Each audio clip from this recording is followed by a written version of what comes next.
nous regardez et qui nous écoutez. Nous nous retrouvons pour une nouvelle chronique des paraboles de Jésus. Bonjour Luc. Bonjour Mélie. Ça va? Ça va bien. T'as passé une bonne semaine? Oui. T'es prêt pour une nouvelle parabole? La parabole du jour. Ouais. Alors, quelle est la parabole du jour? Eh bien, c'est très simple.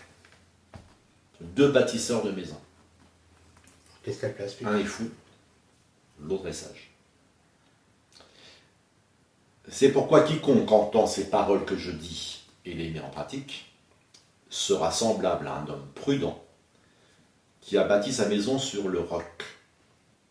La pluie est tombée, les torrents sont venus, les vents ont soufflé et se sont jetés contre cette maison. Elle n'est pas tombée, parce qu'elle était fondée sur le roc.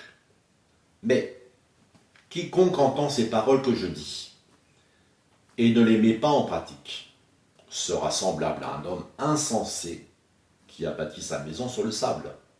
La pluie est tombée, les torrents sont venus, les vents ont soufflé et ont battu cette maison. Elle est tombée et sa ruine a été grande.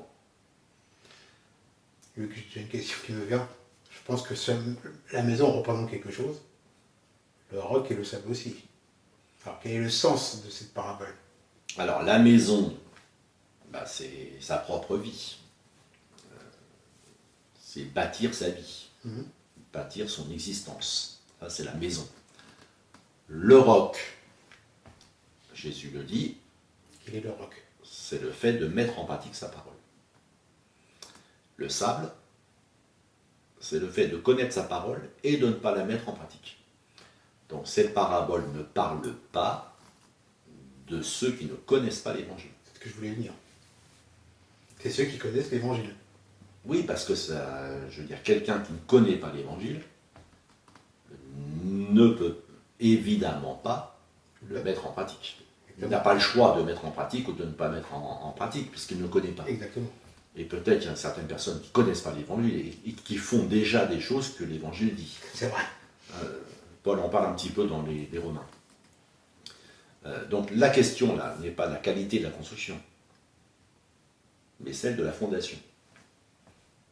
On peut construire une très belle maison, mais si elle est faite sur un sol sablonneux, comme le dit le Seigneur, quand les intempéries vont venir, elle va s'écrouler. Elle va s'écrouler parce que ce n'est que de l'apparence. Ce n'est que de l'apparence. Et en fait, c'est ça, Jésus insiste là sur la fondation. Ce n'est pas sur la maison elle-même, c'est la fondation. Exactement. C'est est-ce que tu bâtis sur le roc ou est-ce que tu bâtis sur le sable?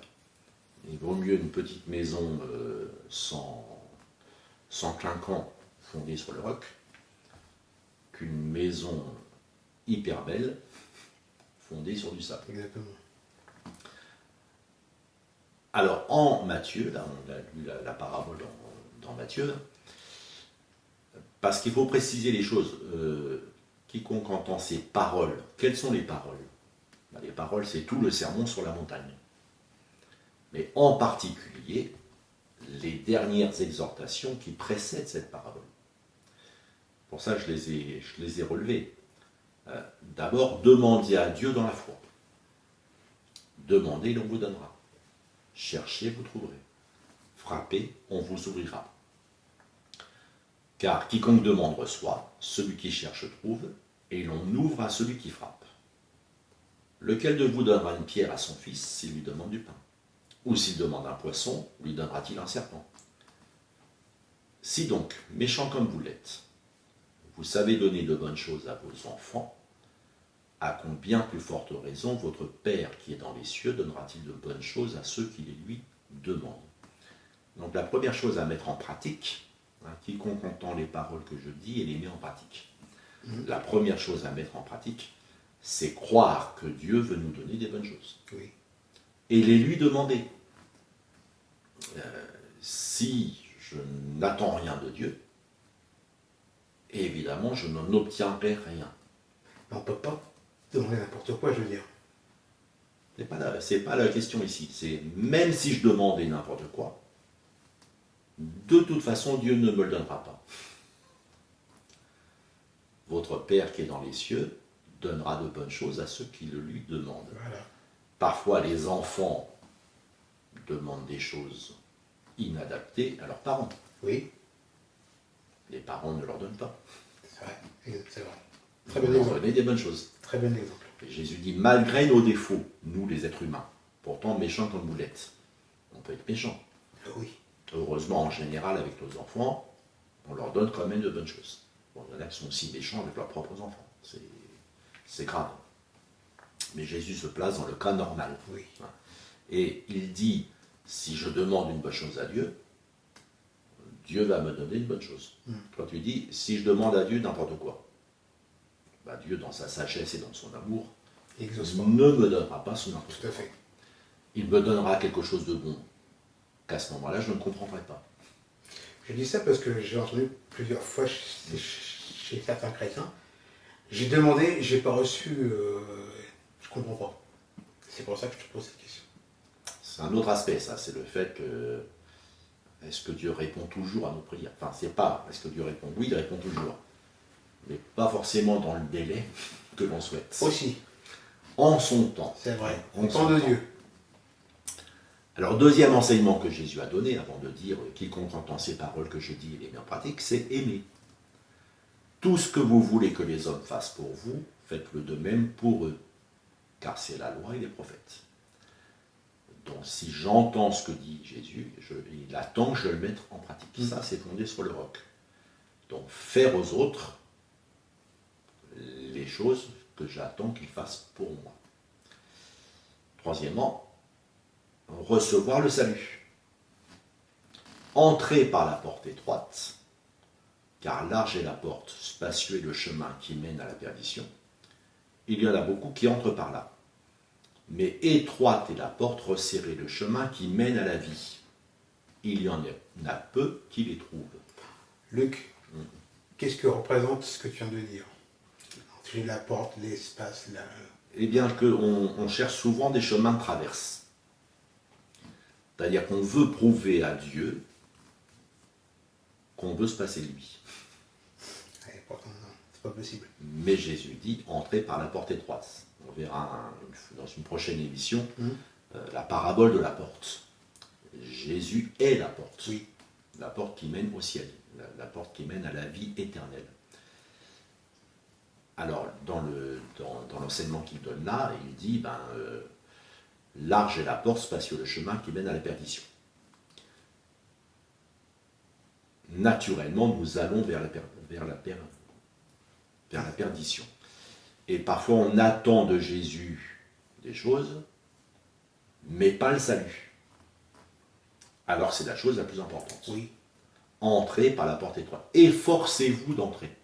Oui, Jésus insiste.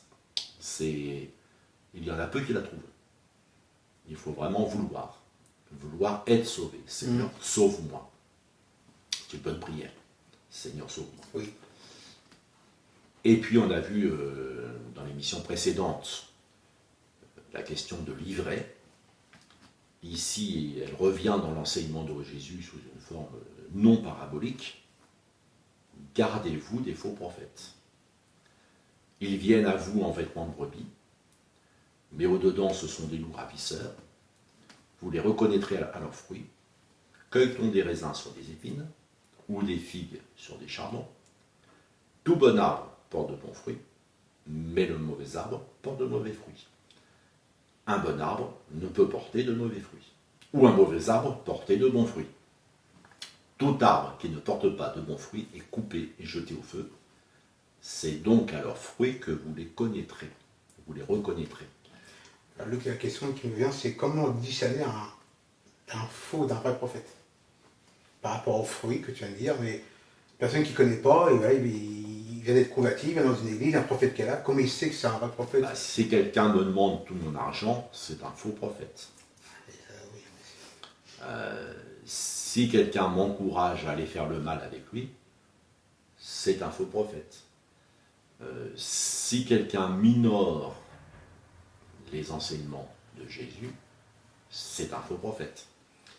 Si quelqu'un, à l'inverse, veut plaquer sur ma vie les obligations que Jésus ne met pas, ne te marie pas, ne mange pas tel type d'aliment, etc.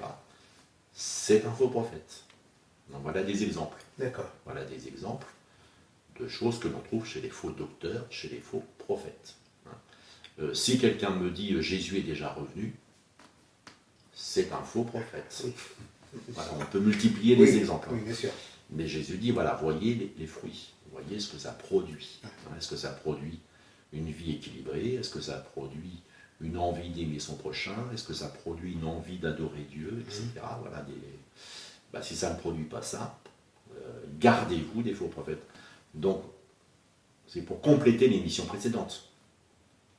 Oui, Dieu permet que l'ivraie soit dans le monde, que le faux soit dans le monde, mais Jésus nous avertit, gardez-vous des faux prophètes. Et c'est une façon de répondre à la question que tu avais posée dans l'émission précédente. Pourquoi Dieu permet l'ivraie? Pour que nous apprenions à discerner, à séparer, et à ne pas aller vers le faux, mais aller vers le vrai. À ne pas aller vers le mauvais, mais aller vers le juste. Alors il y a un sérieux avertissement qui précède la parabole. Ceux qui me disent Seigneur, Seigneur, n'entreront pas tous dans le royaume des cieux, mais seulement celui qui fait la volonté de mon Père, qui est dans les cieux. Plusieurs me diront en ce jour-là, Seigneur, Seigneur, n'avons-nous pas prophétisé par ton nom? N'avons-nous pas chassé des démons par ton nom? Et n'avons-nous pas fait beaucoup de miracles par ton nom? Alors je leur dirai ouvertement, je ne vous ai jamais connu, retirez-vous de moi, vous qui commettez l'iniquité, c'est-à-dire qui faites le mal. Oui. Et dans Luc, pourquoi m'appelez-vous Seigneur, Seigneur, et ne faites-vous pas ce que je dis? Je vous montrerai à qui est semblable tout homme qui vient à moi, entend mes paroles et les met en pratique. Et c'est là que vient la parabole du fou et du sage qui bâtissent leur maison. Donc c'est vraiment un avertissement sérieux. Oui. Et je termine sur ça, c'est ce que l'on fait avec Dieu, par sa puissance, ou le fait qu'il réponde fréquemment à nos prières, n'est absolument pas une preuve que l'on fait sa volonté. Car Dieu se sert de qui il veut, et il bénit qui il veut. C'est vrai. Et au roi Nebuchadnezzar, Dieu lui a dit, Dieu peut même élever sur le trône le plus vil des hommes. Donc il y a des gens qui se gargarisent parce que Dieu a fait ça avec eux, Dieu a fait ceci avec eux, Dieu a fait telle chose avec eux, ou j'ai été protégé dans un accident, Dieu m'a guéri alors j'étais très malade. Ces choses sont vraies, Jésus ne les conteste pas. Jésus ne dit pas ce que vous me dites est faux. Mais il dit, comme vous vous vautrez dans le mal, je ne vous connais pas. Donc ne confondons pas marcher avec Dieu, c'est-à-dire mettre en pratique les enseignements de Jésus, et être béni par Dieu, c'est-à-dire lui, il agit dans nos vies. C'est vrai, c'est complètement différent. Merci Luc pour toutes ces explications. Merci de nous avoir regardé et écouté. Que Dieu vous bénisse. À la semaine prochaine.